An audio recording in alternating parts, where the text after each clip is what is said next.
Olá, sejam todos muito bem-vindos à apresentação do nosso segundo case do dia. Eu estou aqui com o pesquisador do IPEA, Carlos Henrique Ribeiro de Carvalho, e o Carlos é especialista nessa questão da mobilidade, uma reflexão necessária quando a gente pensa no conceito de metápolis e do que a gente precisa fazer para que a gente possa circular, né? O conhecimento possa circular, a gente possa tornar nossas vias mais inteligentes, levando para além das oportunidades muitas das ações que precisam ser empreendidas, né, na construção dessa governança. Carlos, seja muito bem-vindo. Eu queria que você começasse aqui o nosso papo falando um pouco sobre como as cidades devem ser pensadas e estruturadas para responder aos desafios de serem criativas e atrair talentos. Boa tarde, eu agradeço o convite para participar do debate. Realmente é um tema assim, que afeta a vida de todos nós, né? Hoje, no Brasil, houve um processo de urbanização muito rápido, né? Você pensar que em meados da década de 50, 60, o Brasil era praticamente um país rural, né? E, de repente, a gente tornou-se na maior parte da população estava vivendo mais em cidades, né? A partir da década de 70, hoje 85% da população está vivendo nos grandes centros, nos centros urbanos, né? Sendo que quase metade da população está nas grandes metrópoles brasileiras. Esse processo foi num período muito curto, muito rápido. Obviamente, a gente tem grandes problemas que a gente vivencia hoje desse processo, né? E a indústria automobilística foi uma mola propulsora, né, vamos dizer assim, desse desenvolvimento. Porque a partir do momento que você tinha carros, você tinha acessos a ocupar territórios cada vez mais distantes das áreas mais desenvolvidas, né? E a indústria automobilística permitiu isso, as cidades foram crescendo de uma forma muito rápida, vertiginosa, né? E trouxe vários problemas com isso, né? Problemas principalmente ligados à mobilidade. Nem digo outros problemas, né, da vida urbana, né? Fornecimento de água, segurança, educação, saúde, mas focar na mobilidade. Ou seja, as distâncias ficaram cada vez mais longas, né? E acabou que as prioridades foram sendo dadas para o transporte individual, seja através de investimentos, seja através de espaço público mesmo, reservado, na sua maior parte, majoritariamente para o transporte individual. Com isso, as pessoas começaram cada vez mais a perder mais tempo nos seus deslocamentos. Houve o que a gente chama hoje na economia urbana de externalidades negativas, né? Porque você está cada vez mais dependente do transporte individual, que gera mais poluição, que gera mais acidentes com vítimas fatais e vítimas com lesões graves, e que gera mais perda de tempo, né? Por causa desse modelo de desenvolvimento urbano todo centralizado, calcado no desenvolvimento do transporte informal, né? Então, a cidade que nós queremos é uma cidade, né, a visão de futuro, qual seria a cidade ideal? Uma cidade mais humanizada, onde o sistema de mobilidade ele tem que ser focado nas pessoas, não nos veículos, né? Então, dessa forma, você tem que pensar o planejamento urbano de uma forma que a cidade seja mais adensada, né, que favoreça o uso do transporte coletivo e o transporte não motorizado, uma cidade com usos múltiplos, né? Você possa ter, numa mesma área urbana, você ter residências, você ter comércio, você ter lazer, você ter saúde, educação. Então, é um uso múltiplo, ao contrário da cidade que a gente tem hoje, segmentada, onde as periferias não tem nada, né? Mas só que a maior parte da população vive nessa periferia, né? Então, o sistema de mobilidade, de uma certa forma, é reflexo, né, desse processo todo, né, de desenvolvimento urbano, de uma certa forma, muito segregado, onde os mais pobres ficaram excluídos das maiores oportunidades que as cidades podem oferecer e onde o sistema de mobilidade é uma estrutura que gera essa segregação dos mais pobres hoje no nosso país, né? Um dos maiores desafios, falando aqui, trazendo a realidade do Rio de Janeiro, é justamente a integração dos modais de transporte, né? E principalmente o olhar para o pedestre, para quem estava circulando pela cidade. Esse olhar que você relata, né? Do carro como sendo o principal ator dessa cidade que a gente pretende deixar lá no século XX, né?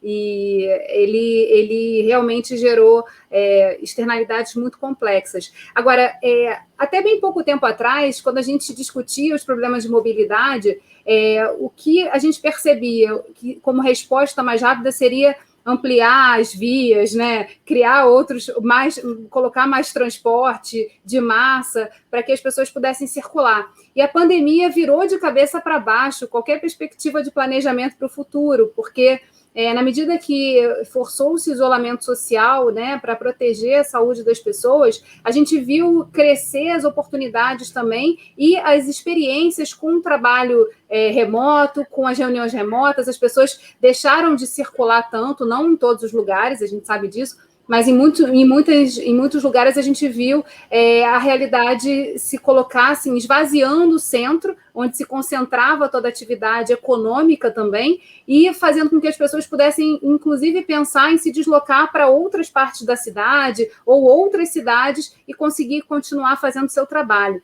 Dentro dos seus estudos, né, esse cenário que, para nós, pelo menos mais leigos, né, parecia uma coisa de ficção científica, como é que a gente pode pensar nesses elementos para replanejar, né, redirecionar o planejamento e chegar mais perto do que seria essa cidade do futuro que você desenhou? Sem dúvida nenhuma. Desde há muito tempo, isso não é uma coisa recente, um movimento chamado não transporte, né?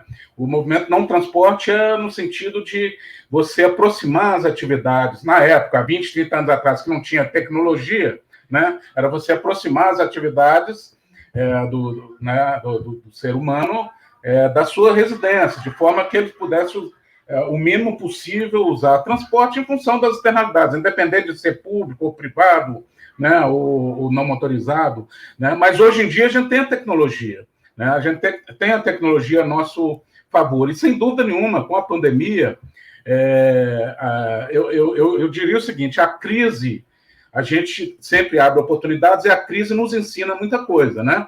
A gente passou pela crise da energia, nos ensinou a usar racionalmente o uso da energia, a crise da água, que também nos ensinou também a economizar água, e agora já está passando a crise, né, também do transporte, né, ligada à pandemia, a crise do deslocar, vamos dizer assim, né, de você aprender também a ter uma vida onde você, com a tecnologia, você pode estar desenvolvendo suas atividades em casa. Eu acredito que isso vai trazer reflexos futuros para o sistema de mobilidade. Mas, independente da tecnologia, né, independente dessas iniciativas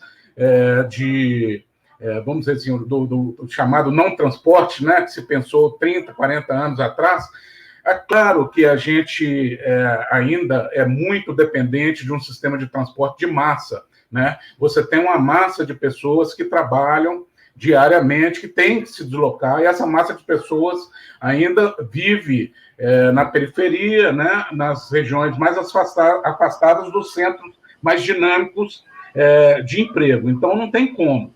Aí essa pandemia meio que desnudou um pouco, né, o sistema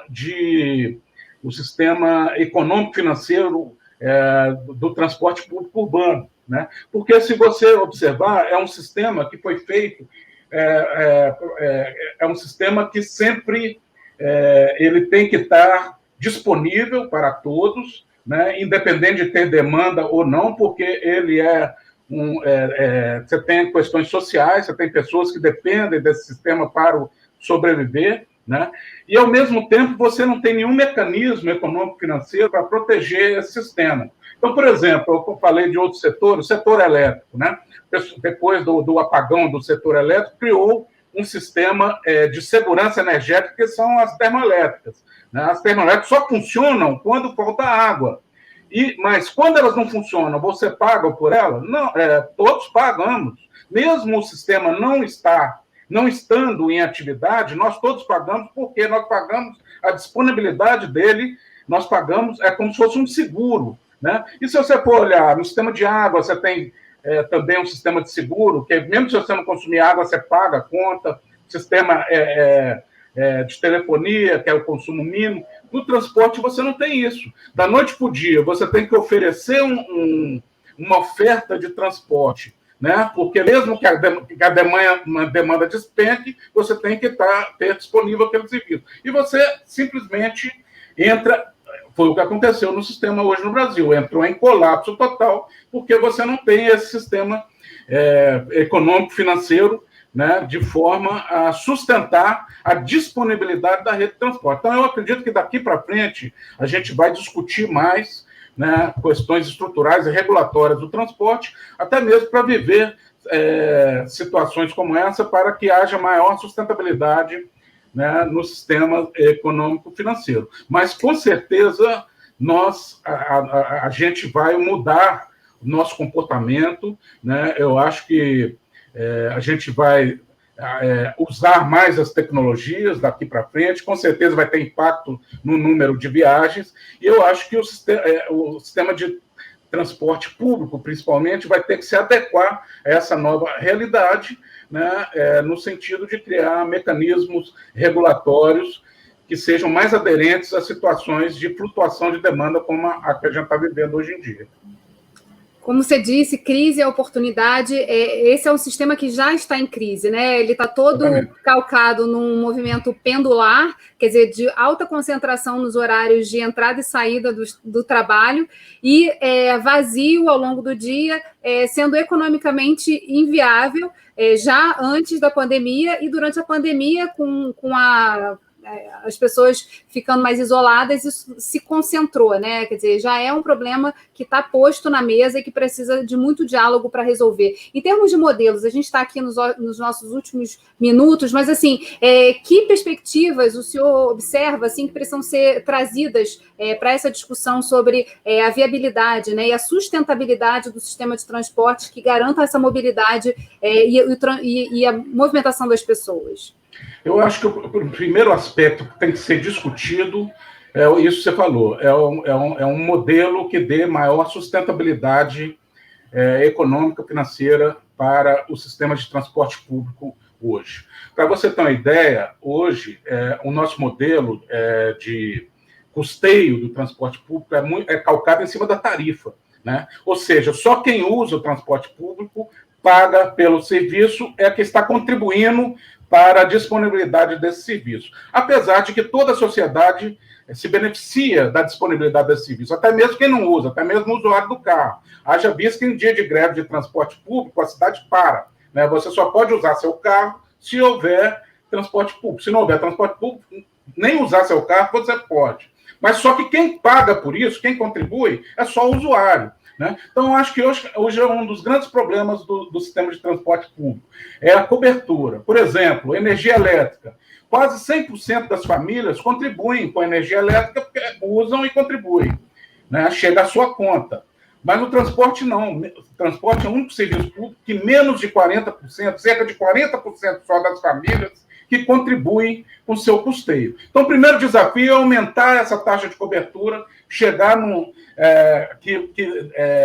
pessoas que hoje não contribuem, que são beneficiárias, também contribuam com o financiamento do transporte público. Aí não tem como não discutir, né, a contribuição dos usuários do transporte individual, né? Você criar mecanismo para que o usuário do transporte individual também contribua para o financiamento do transporte público.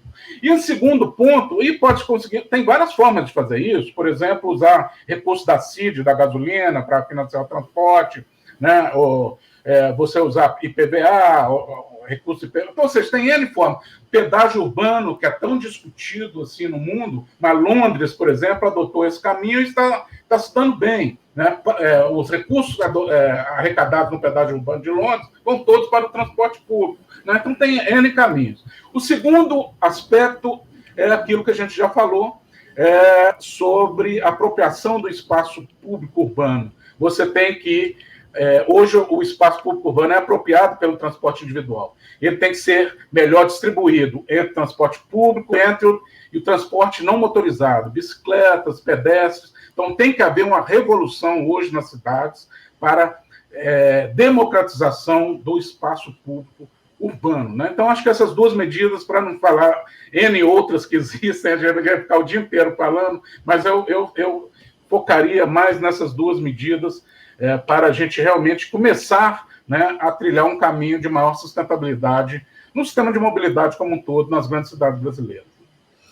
Olha, foi quase uma maratona aqui com o Carlos Henrique, com tanto tema que ele trouxe na sua reflexão para a gente pensar como a mobilidade é importante na construção da nossa metápolis. Então, muito obrigada pela sua contribuição aqui, Carlos, e a gente continua o seminário guardando aí essas inúmeras reflexões que estão acontecendo ao longo do dia para poder construir, passar para um momento de construção dos nossos distritos de inovação aqui no Rio. E eu que agradeço. Muito obrigado pelo convite.